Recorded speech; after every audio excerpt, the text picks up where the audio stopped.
మళ్ళీ బతికాక ఈ యవక్రీతుడు ఇంద్రుడిని అడిగాడు, నాకు వేద పాండిత్యం ఉన్నది, భరద్వాజుడికి ఆయన కొడుకులకి వేద పాండిత్యం ఉన్నది.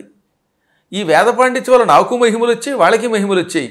కానీ ఏ మహిమ చేత భరద్వాజుడు నన్ను రాక్షసుడి ద్వారా చంపించాడు అని అడిగితే, కృత్రిమంగా హఠాత్తుగా సంపాదించిన పాండిత్యం నీది. చిన్నప్పటి నుంచి కష్టపడి గురువుల సేవ చేసి చదువుకున్న పాండిత్యం వాళ్ళది. గురు శుశ్రూష చేసి క్రమక్రమంగా సంపాదించిన పాండిత్యం శాశ్వతంగా నిలబడుతుంది. హఠాత్తుగా ఏ డిగ్రీయో సంపాదిస్తే డిగ్రీ సర్టిఫికెట్ వస్తుంది, కానీ రావలసినంత విజ్ఞానం రాదు.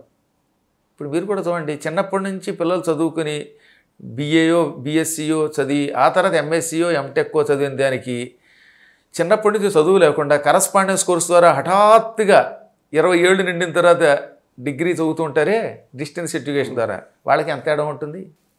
వాళ్ళకి సర్టిఫికెట్ వస్తుంది, కానీ వీళ్ళతో వాళ్ళు నిలబడలేరు. ఎందుకని? వీళ్ళకి ఫౌండేషన్ ఉంది, చిన్నప్పటి నుంచి పునాది ఉన్నది. ఇక్కడ పునాది లేదు.